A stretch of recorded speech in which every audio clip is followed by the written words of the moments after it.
Hey guys আসসালামু আলাইকুম বন্ধুসকল কেছো আপোনালোক তো বন্ধুসকল আজি আৰু এটা ভিডিঅ' লৈ আহিলো আপোনালোকৰ মাজত তো বন্ধুসকল এই ভিডিঅ'টো আপোনালোকে ভালকৈ চাব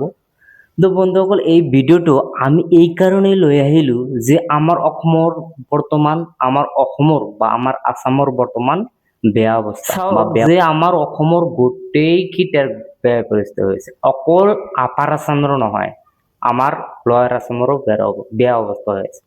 কিন্তু আমাৰ লয়াৰ আসামত বানপানী হোৱা নাই কিন্তু আপাৰ আসামত বানপানী হৈছে কিন্তু এইটো দেখি আমাৰো বেয়া লাগি আছে বন্ধুসকল তো বন্ধুসকল আমি আজি চাওক যে আজি আমাৰ অসমত বহু বেয়া অৱস্থা হৈ আছে আৰু এই বেয়া অৱস্থাটো কেনেকৈ হৈ আছে আৰু কেনেকৈ হল তো এইটোৱে আজি আপোনালোকৰ লগত আমি আলোচনা কৰিম তো বন্ধুসকল আপোনালোকে হয়তো জানে যে আমাৰ আসামৰ আপাৰ আসামত বৰ্তমান বহুত ডাঙৰ এটা সুনামিৰ নিচিনা বানপানী বা ফ্লাড হৈ আছে তো বন্ধুসকল এই বানপানী বা ফ্লাডখন সুনামিৰ দৰে কিয় হৈ আছে আপোনালোকে হয়তো কোনোবাই জানে নেকি তো বন্ধু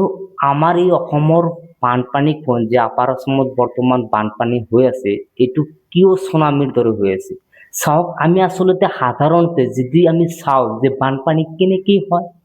যে চাওক যে আমাৰ অসমখনত যেহেতু বা একেবাৰে নদ নদীৰে ভৰা নদ নদী আৰু পাহাৰ পৰ্বতেৰে ভৰা সেইকাৰণে আমি যেতিয়া ব্ৰহ্মপুত্ৰ নদীখনৰ পানী যেতিয়া বাঢ়িবলৈ আৰম্ভ কৰে তেতিয়া আমাৰ অসমত বানপানী হয় কিন্তু এনেকৈ নহয় সুনামিৰ নিচিনা নহয় আমি যেনেকৈ ভিডিঅ'ত বা আমি যেনেকৈ ছ'চিয়েল মিডিয়াত চালো যে 1 ঘণ্টা 2 ঘণ্টাৰ মাজতে মানুহৰ কোমৰ পানী কঁকাললৈকে পানী হৈ গৈছে আৰু 2 ঘণ্টা পিছতে মানুহৰ ডিঙিলৈকে পানী হৈ গৈছে আৰু 2 ঘণ্টা মানুহ গৈছে আৰু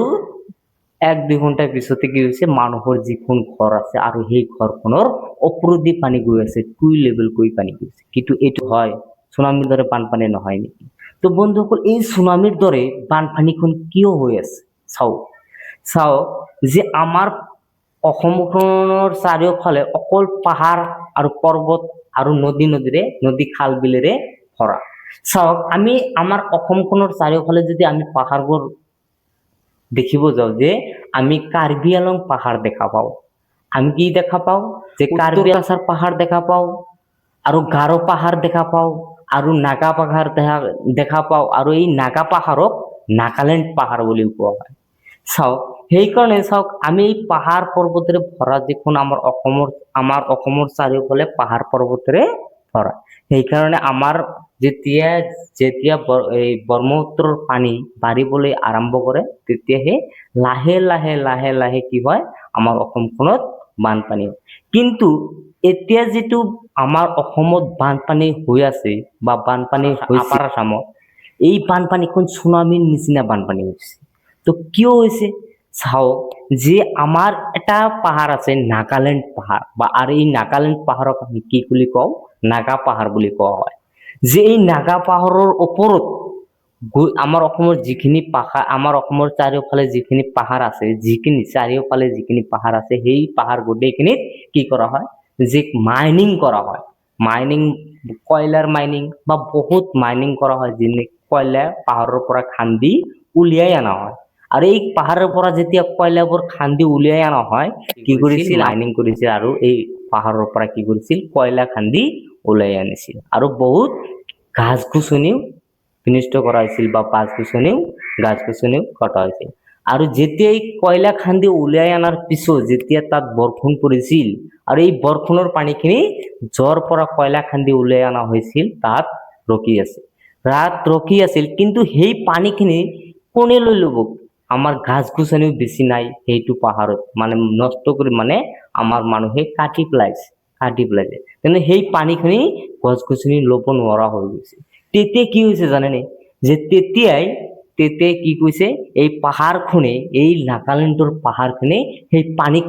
পানীখিনি ধৰি ৰাখিব নোৱাৰা হৈ গৈছে সেই পানীখিনি ধৰি ৰাখিব নোৱাৰা হৈ গৈছে আৰু এই পাহাৰৰ পৰা পানী যেতিয়া ওলাই আহিবলৈ ধৰিছে তেতিয়া খালি অকল পানী নহয় আৰু সেই পাহাৰৰ যিমান মাটি আছিল মাটি একেবাৰে খহি কৰিবলৈ আৰম্ভ কৰিছিল। আৰু এই কৰিবলৈ আৰম্ভ কৰিছিল তেতিয়া কি কৰিছিল, আমাৰ তল পিলে কি আছিল, এটা নদী আছিল, আৰু সেই নদীৰ এই পাহাৰৰ যিমানখিনি মাটি হৈ পৰিছিল, আৰু এই হৈ পৰাতে কি কৰিছিল, এই কি কৰিছিল, এই নদীত এটা হেঁপা মাৰিছিল। হেঁপা মাৰাৰ পিছত কি কৰিছিল, এটা চুনামীৰ সৃষ্টি হৈছিল। আৰু সেই চুনামীৰ পৰা এই পানীবোৰ অতি বেগেৰে গৈ আমাৰ লয়াৰ আসামৰ যিবোৰ